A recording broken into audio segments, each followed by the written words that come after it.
All right, now to give us more perspective in terms of what, of course, is happening in this huge controversy that has now broken out, we're being joined by Professor Peter Kuznick, who's joining us live from Washington, D.C. He's a professor of history and director of the Nuclear Studies Institute at the American University.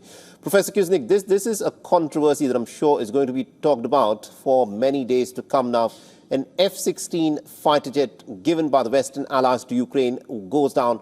One of the top Ukrainian pilots is killed. Initial reports indicated perhaps it was some kind of a technical failure. Later, a Ukrainian member of parliament put out a statement saying that this was a case of friendly fire, where a Patriot missile may have brought down the F-16 fighter jet due to coordination issues that had not been sorted out. What's your take on this?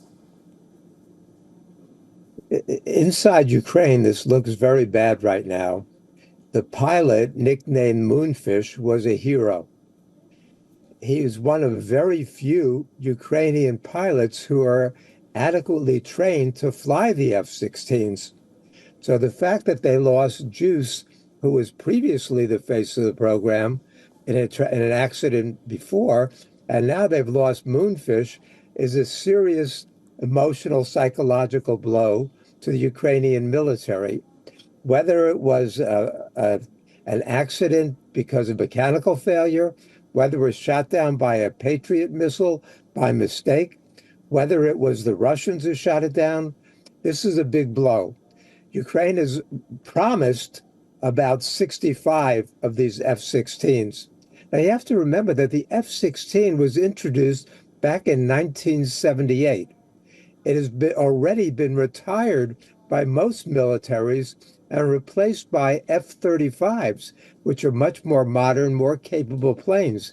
The Russians have more modern aircraft that are superior to the F-16s.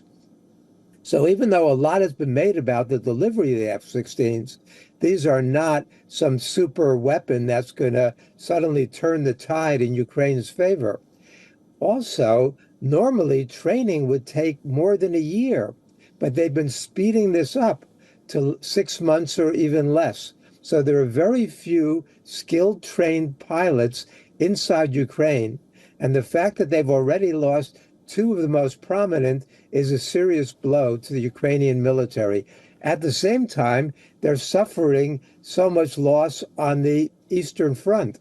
Right. So things are not looking good. And Zelenskyy, in a somewhat desperate move, has now fired the head of the Air Force. Absolutely, indeed. And also it's very embarrassing considering that the F-16 fighter jet, you say, of course, it's an old plane, but it is still one of America's war horses that has been very effective for the Americans in many of these theaters of war. But this time around, it's against a completely different opponent.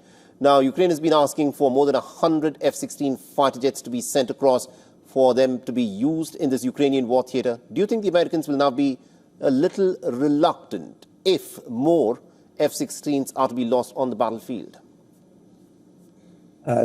Well, the price of an F-16 now is around $70 million. So these are not inexpensive planes to begin with. The Americans have been reluctant, but there's a lot of pressure on the Biden-Harris administration to ramp up delivery, not just delivery of advanced weapon systems, but permission to use them to strike deeper inside of Russia. So that pressure is mounting. There's a lot of speculation that Biden will change the order to not use some of these weapon systems like the ATACMS inside of Russia. The danger, of course, is that escalates the war.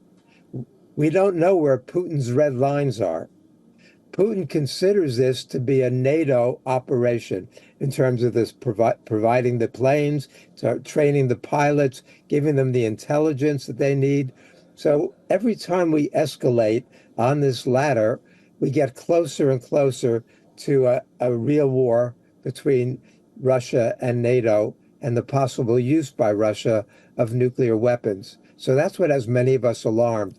Right. But Ukraine, despite their incursion into Kursk, is suffering heavy defeats in the Pokrovsk area, and it looks like the Russians are about to take all of the Donbass, which would be a major step forward in their Right. effort to defeat Ukraine.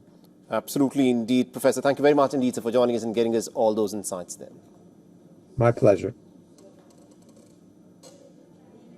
For all the latest news, download the WION app and subscribe to our YouTube channel.